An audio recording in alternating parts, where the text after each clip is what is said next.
It's a big week of new releases with simulation titles, platformers, action-adventure, Metroidvanias, and so much more, so let's begin with CARNEDGE, a dark fantasy RPG that blends deck building with strategic auto-battling as you carry the eternal flame across a dying world full of corruption and twisted foes, catching my eye due to the stunning art style. In each run, you construct a hand of cards that define your abilities and summons, then watch combat unfold as those choices play out against hordes of enemies that burn, freeze, and shatter due to your abilities, while powerful gear and unique relics further shape how your hero behaves in battle. The world itself sprawls across a node-based map where you pick your path towards the distant lighthouse that must be relit by your lantern, and every choice makes you balance risk and reward. Along the way, summon weird allies and pick items, having some amazing enemy designs as well, and thus offer several plausible playstyles ranging from tank, shaman, and more, looking absolutely fantastic.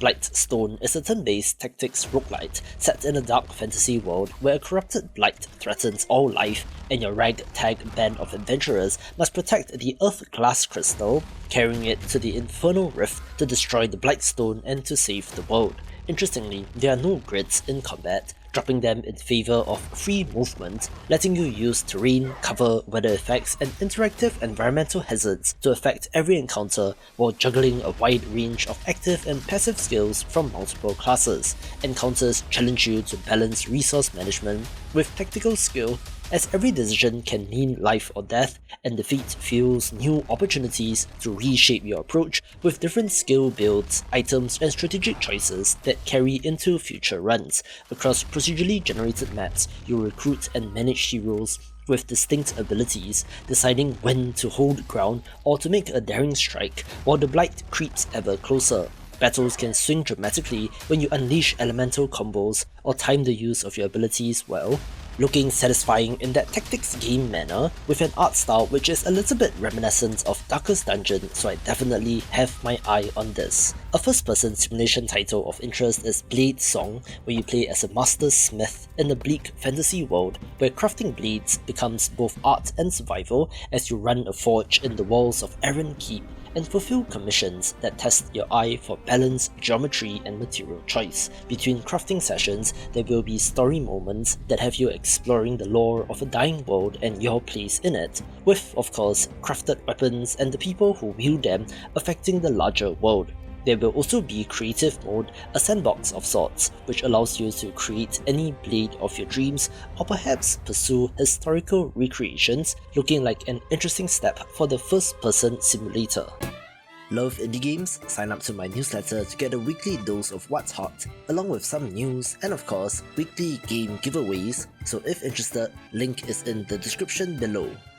Turnbound is an auto-battler with asynchronous PvP following in the footsteps of games like Backpack Battles, framed as you being trapped in a haunted board game where your tactical choices on the grid determine whether your soul escapes or remains trapped forever. You draft and arrange weapons, relics, and trinket tiles into a grid-based inventory that defines your build's synergies, cause and effect interactions, and combat effectiveness, as your setup is automatically pitted against builds left behind by other players in auto battles without direct control. Between bouts, you manage the grid by buying, selling, upgrading, and placing tiles to strengthen your combos and unlock hero abilities, shaping how future battles resolve and discovering which combinations of gear and trinkets mesh best with your tactical instincts. There's a playback tool which allows you to watch replays to see how items combine and synergize, where you can then iterate on your strategy based on what you learned with a great look as well. LORT is a cooperative action roguelite that drops up to 8 players into a cursed fantasy world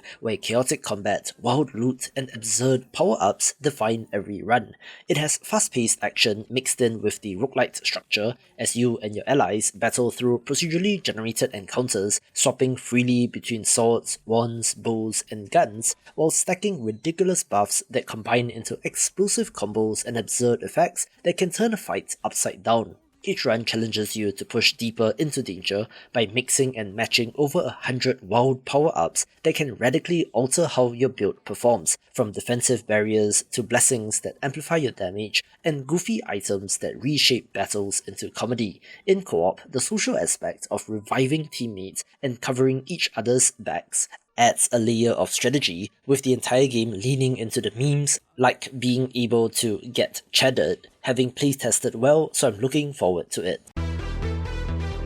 Other games begin with After School Afterlife, a narrative platformer set inside a haunted Peranakan mansion where movement, obstacles and hazards pulse to the beat of the music, as you guide a young protagonist through beautifully detailed rooms that shift with each rhythm cue. This is from a Singaporean developer, so a shout out goes to them, exploring and sharing more about Peranakan culture, with the music elements meaning that listening becomes as important as platforming. Ghosts, demons, and other eccentric characters fill the mansion with humorous dialogue and quirky quests that range from running a kopitiam or coffee shop to playing fishing minigames and the platforming sections. As you explore each gorgeously detailed space, you'll uncover journal entries documenting cultural foods and local lore and face musical bosses, where this game at one point in time was described as a Metroidvania, so while that descriptor is missing from the current Steam page, perhaps it will give you some idea into the kind of game this is.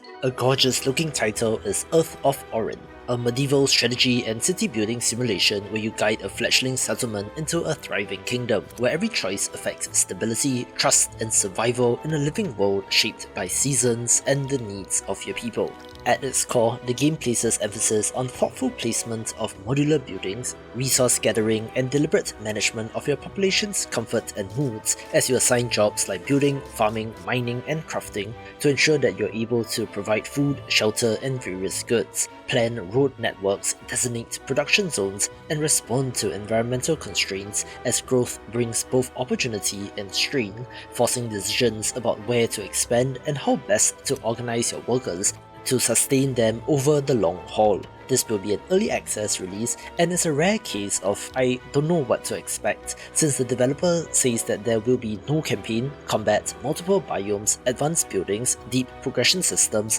or even a sandbox mode, looking like a single scenario only, which might be a tough sell. I've previewed this in the past and it looked nice, although the art style has changed since I last saw this, but it still looks good, so city builder fans definitely keep an eye on this. Elengard Ascension is a medieval fantasy RPG that mixes action and strategy in a sprawling world of light versus darkness, where combat, choice, and build freedom shapes every encounter. It has real-time with pause combat, going as far as to say that it is not a hack and slash title nor a Souls-like, instead being more like Dragon Age Origins and Neverwinter Nights. Combat is resolved in real time, but you're able to pause to issue commands, reposition allies, and time the use of powerful abilities, while keeping in mind stamina, dodges, blocks, and different attack styles. There's a massive ability tree without class restrictions, which allows you to craft wildly different builds, combining archetypes like warrior, rogue, mage, priest, and druid, along with gear, crafting, enchantments, and trading, resulting in what looks like quite the extensive RPG experience. It does seem quite classic in terms of design, so the standard hero's journey structure, where you rise to power, starting from humble beginnings and eventually gaining god-like powers. Quest lines, moral choices, deep lore, and a semi-open world enhances the immersion and does seem to be from a solo developer as well, which is crazy impressive, making this the hidden gem of the week. A roguelite tower defense title of interest is Gem Miner TD, where you have to mine and dig to carve out paths, merge powerful gems into towers, and fend off waves of enemies trying to drag your miner into the lava, looking like a mix of Super Motherlode with Gemcraft, so it has my attention. Digging to create mazes is interesting since it kind of flips genre norms, not giving you fixed lanes or a whole bunch of empty space to build your maze, but instead the opposite of that, negative space if you will, so it might take some time to get used to. Harvest rare gems to place as towers, with the merge system combining lower tier gems into much stronger variants to increase their power. Between waves, you choose roguelite style upgrades, crafting a build for the run, focusing on your towers, your miner, or even altering fundamental mechanics. There are also different playable miners with unique abilities and multiple maps, so if you love tower defense games like me, do give this a look. Gooey is a physics-driven precision platformer where you play as an elastic blob attempting to escape a laboratory by swinging, squishing, and stinging through handcrafted levels that require precision, timing, and mastery of the mechanics. Use Gooey's stretchy, grappling arm to latch onto surfaces,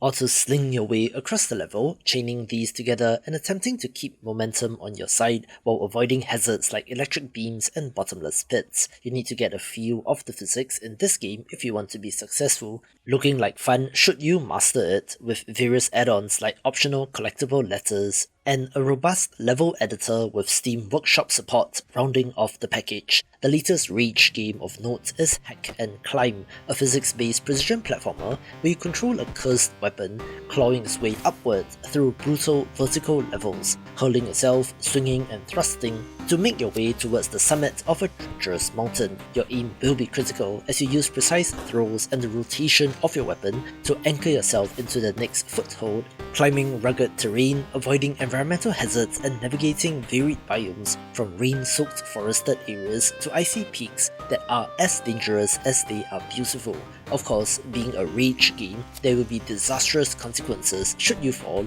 possibly losing minutes, if not hours of progress. This will have 10 playable weapons which will have different flight arcs and physics, offering both challenge and replayability, with a simple, clean and effective pixel art style. Hungry Horrors is a roguelite deck builder where feeding legendary monsters replaces combat, and clever deck building with food is your main tool for survival. It draws upon British and Irish folklore, so you might see some atypical monsters in this game, having to figure out their preferences and unique cravings in order to feed them the correct thing, otherwise they might just pick you for their next snack. Flavor, spices, and cookware effects can combine to create bonuses that enable you to successfully resolve an encounter, and between runs you return to your home base to refine recipes, unlock new dishes, seasonings, and culinary tools with permanent progression. As such, it's a unique take on the roguelite deck builder with a wonderful theme, so fans of the genre should give this a try.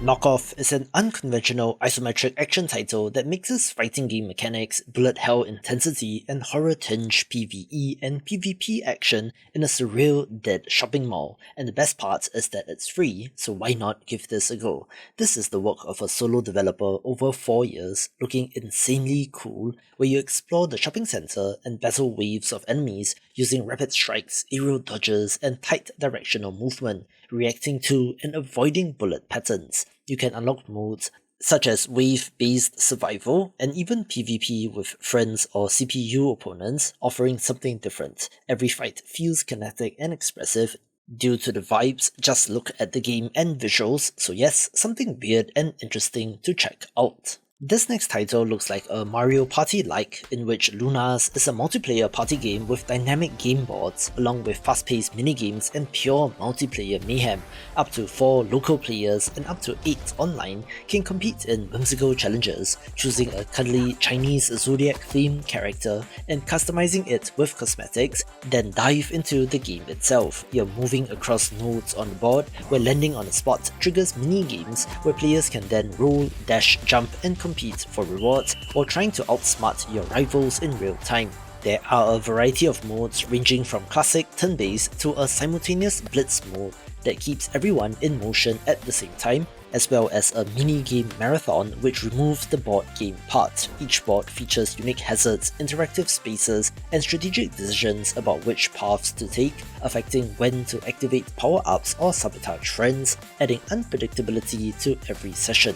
Altogether, Virtual Co-working is the latest desktop companion title focused on productivity, but this time with a multiplayer social aspect, where you and others share a virtual workspace designed to help you focus, stay connected, and mix work with playful breaks in a digital lounge full of customizable avatars, tools, and hangout spots. Join friends or strangers in casual virtual rooms that sit minimized on your desktop or in full screen, while you study or work with in-game productivity tools like a customizable Pomodoro timer, to-do lists, calendars, and journals that track focus sessions. Your digital companion reflects your current activity with cute animations and selectable focus emotes, gamifying productivity, which can be quite effective. Between focus periods, you can take a break to chat, play casual mini-games like basketball or fishing, earn tickets for cosmetics, personalize your co-working space, and wander through various cozy environments from tree houses to libraries to vary up the scenery,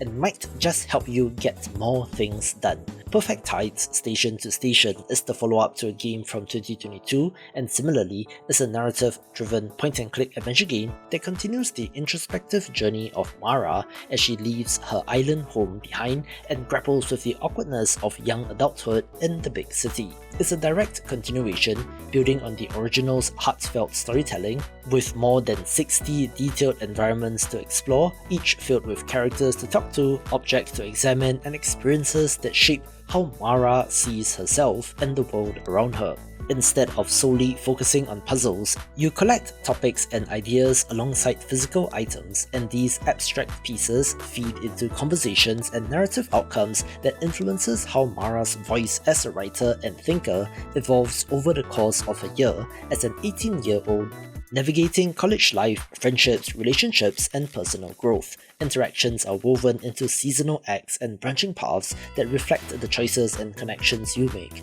and the streamlined interface makes exploring rooms, talking to people, and uncovering relationships feel natural, along with some expressive pixel art which is well done. Rogue Jack 21 honestly looks like Balatro, but Blackjack, a roguelite deck builder where you play your way through procedurally generated casinos and build an evolving deck of cards and trinkets to take down a ruthless house mafia as you progress through the rigged tables of Noir City. The familiar actions of Blackjack in Hit, Stand, and Double are present, where you do need to consider different suites and card types offering different perks like extra damage, healing, increasing luck, chip stealing, and more, where every decision about which cards to add or upgrade shapes how your run unfolds. Between hands, you manage your collection of trinkets, unlock new starting decks, and face varied dealers and opponents. It has a node-based map with spaces for shops and events, in addition to the core encounters, allowing you to further tweak your deck. So while this is derivative,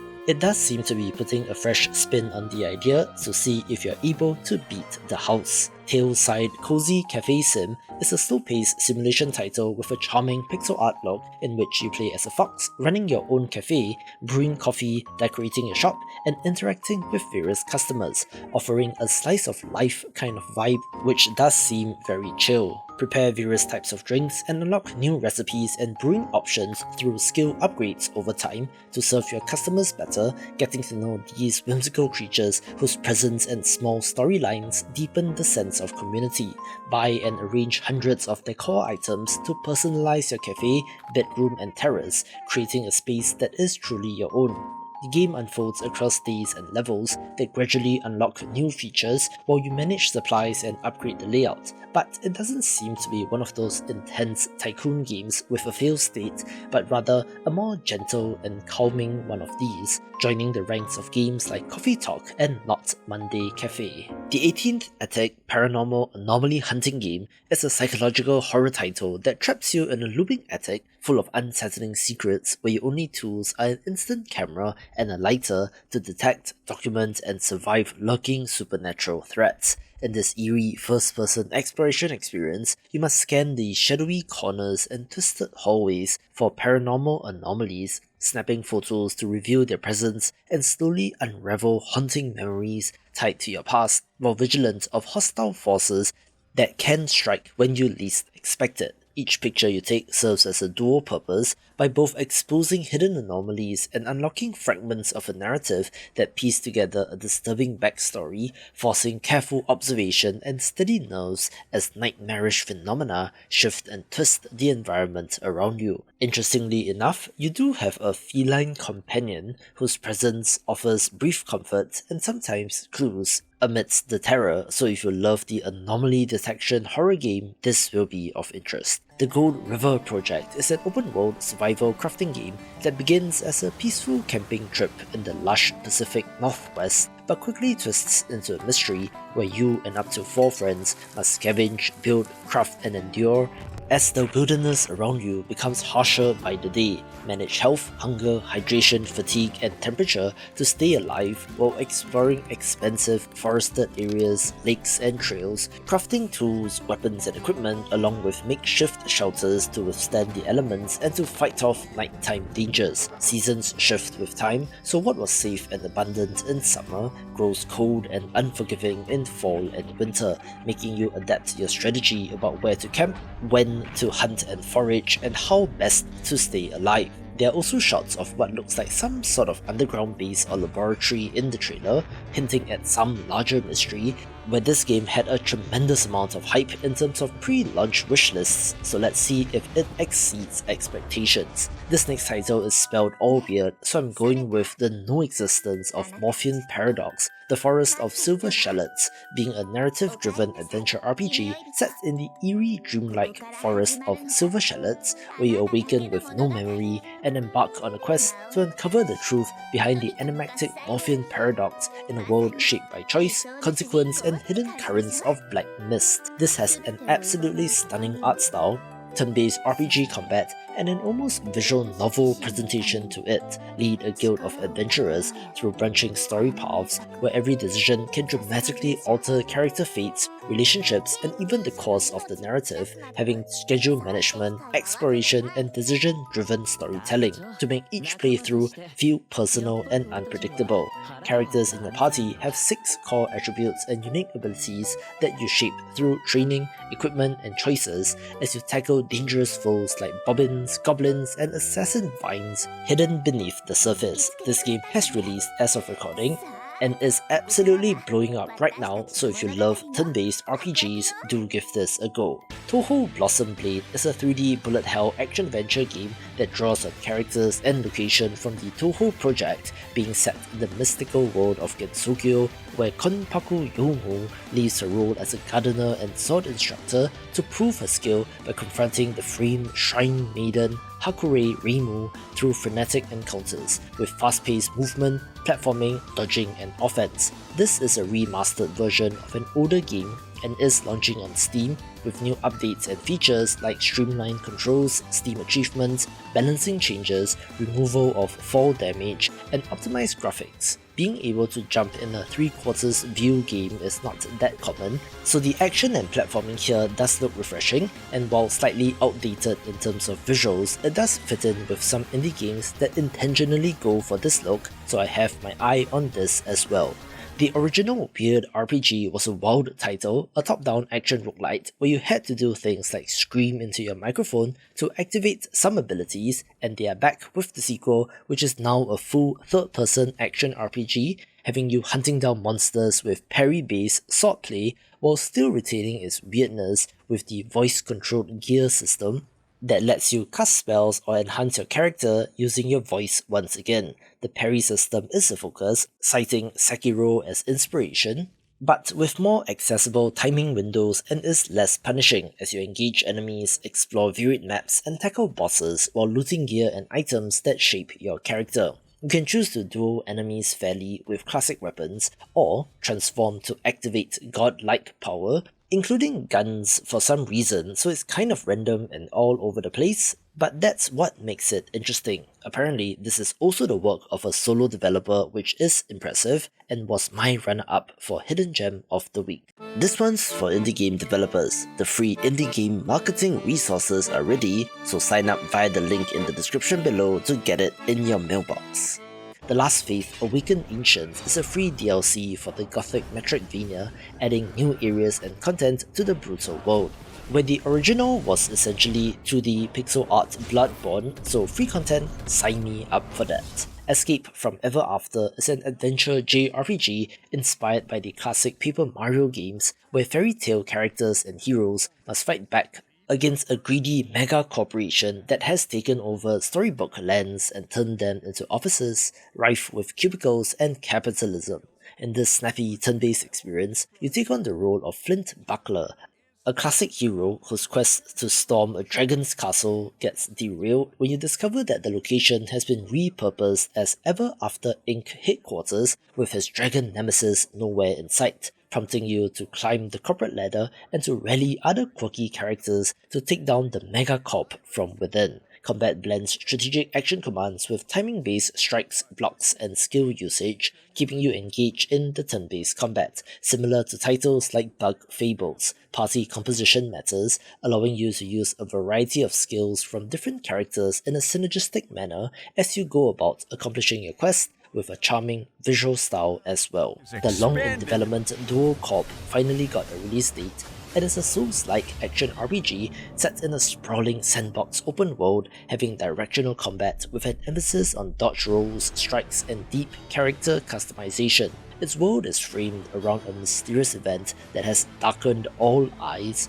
cursing every living being with immortality, while also resurrecting the dead as soulless beings, splitting the realm into factions with differing ideologies on how to handle the undead scourge that now roams the land. Combat drops you into intense skirmishes where patience matters, exactly like in a Souls game, with equipment choices and the unrestricted class system giving you many different possibilities on how you play, such as a stealthy rogue wielding a great axe and casting fireballs, so it is offering something different. The world is procedurally generated, but not run-based as far as I can tell, with exploration allowing you to discover hidden secrets, unique items, allies, and emergent challenges. This supports both single player and co-op for up to 4 players, with a very interesting visual look and is certainly one of interest. Cult of the Lamb Wool Haven is a major paid expansion to the acclaimed roguelite cult management action game, this time sending your possessed lamb